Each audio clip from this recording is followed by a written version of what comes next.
Halo teman-teman, selamat datang kembali di Seonggok Bidak Catur.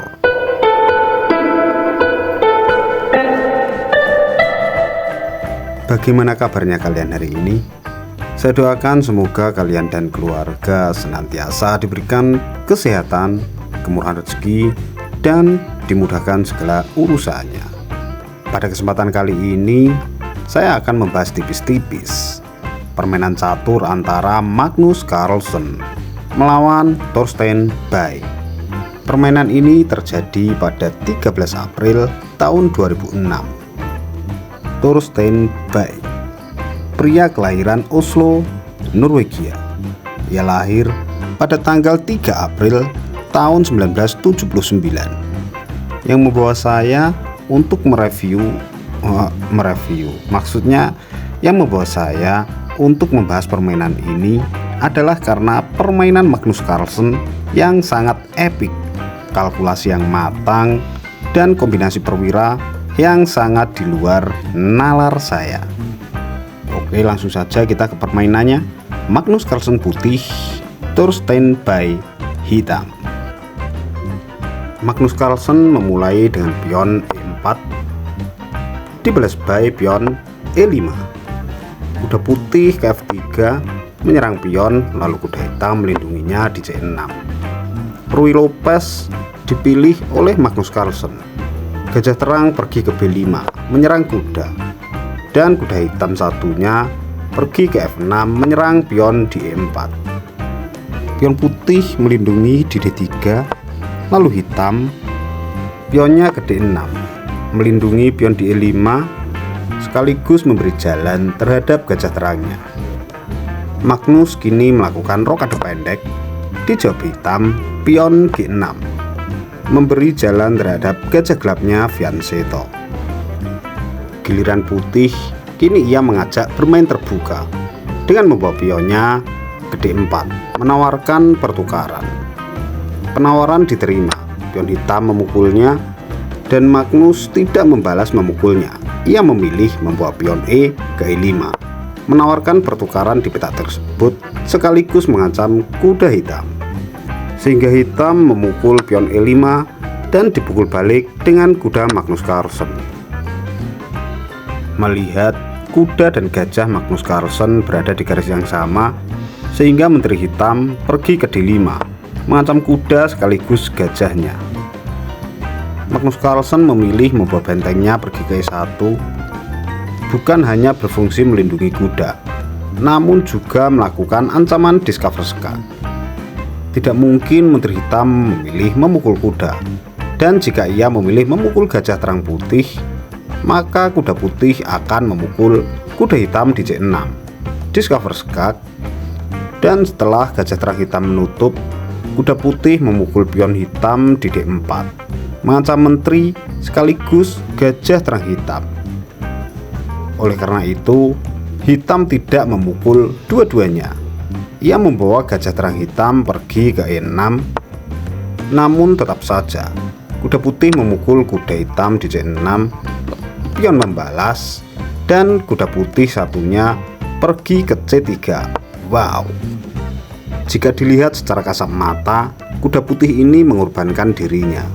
Tetapi jika dianalisa lebih mendalam, kuda ini mengancam menteri sekaligus melindungi gajah terang putih.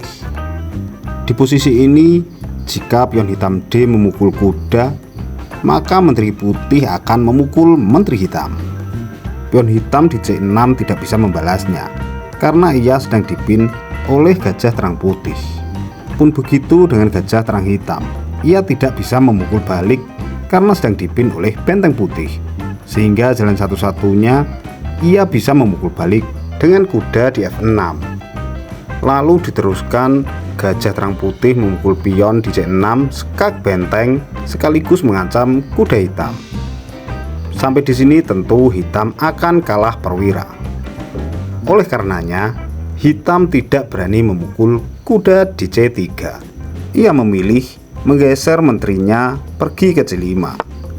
Dilanjutkan menteri putih pergi ke F3 mengancam pion di C6 dua kali, sehingga raja hitam pergi ke D7 melindungi pion Dijawab Putih memukul kuda F6 yang gratis sekaligus mengancam benteng hitam. Gajah gelap hitam kini pergi ke E7 mengancam Menteri Putih sekaligus memberi dukungan terhadap bentengnya. Dan lihatlah posisi saat ini teman-teman. Putih 3 perwiranya terancam. Kuda diancam pion, gajah diancam pion, dan menterinya pun terancam oleh gajah. Lalu apa jalan terbaik menurut kalian? Atau coba tebak langkah yang dipilih oleh Magnus Carlsen. Silahkan pause video ini. Ya, ia mengancam balik Menteri Hitam, sehingga Menteri Hitam memukul gajah karena kuda telah melepaskan penjagaannya. Dijawab oleh Magnus Carlsen memukul pion di D4 skak. Menteri Hitam menutup dan Menteri Putih mundur pergi ke C3. Benteng hitam kini pergi ke B8.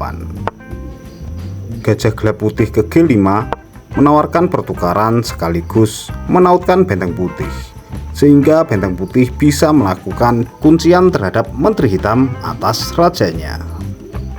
Asal kalian tahu, jika hitam ingin menyelamatkan menterinya, maka petak yang paling aman adalah dengan membawa menterinya pergi ke petak B5. Kemudian dilanjutkan benteng A pergi ke D1 skak, gajah gelap hitam menutup, lalu Menteri Putih pergi ke F6. Jalan terbaik bagi hitam adalah membawa rajanya pergi ke C8. Lalu benteng putih pukul gajah gelap hitam, pion membalas, dan kuda putih memukul balik pion di D6 skak menteri, sehingga hitam tidak memilih untuk menyelamatkan menterinya. Ia memilih menukarkan gajah gelapnya, gajah pukul gajah, dan benteng putih ke D1 mengunci Menteri Hitam. Hitam menyelamatkan gajah gelapnya yang terancam oleh kuda, lalu disusul kuda melakukan skak di petak F6. Gajah gelap hitam memukulnya dan dipukul balik oleh Menteri Putih. Hitam berinisiatif menumpuk bentengnya untuk menyerang pion di B2. Tapi tidak semudah itu.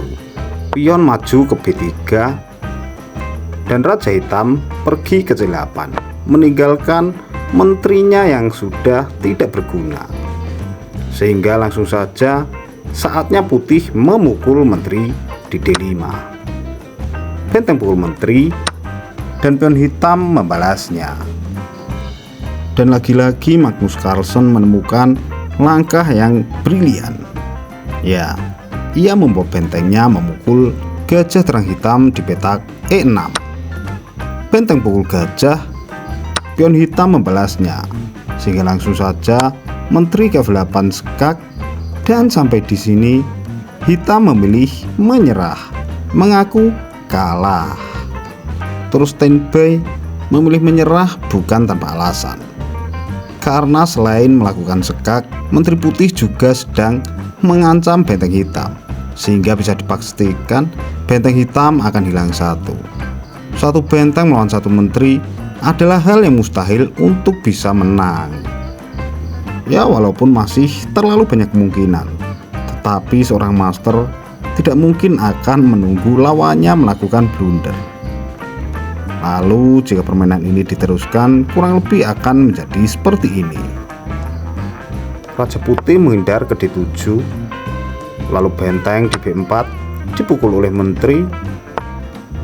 Benteng hitam memberi dukungan terhadap pion di E dan skak oleh menteri. Menteri dapat satu pion lagi. Mungkin cukup sampai di sini saja ya teman-teman, karena jika dilanjutkan akan sangat lama. Intinya pada permainan kali ini performa seorang Magnus Carlsen terlihat luar biasa. Sepanjang permainan tur standby bisa dipastikan bahwa ia merasakan pusing yang teramat sangat dibuat oleh Magnus Carlsen.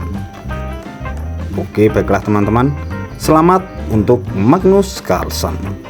Sampai di sini dulu video kali ini. Jika berkenan, silahkan like video ini, subscribe channel ini, dan sebarkan video dan channel ini. Jika kurang berkenan, jangan sungkan-sungkan untuk memberi kritik, saran, dan masukan, tentunya melalui kolom komentar. Terakhir dari saya, terima kasih sudah menonton dan wassalamualaikum warahmatullahi wabarakatuh.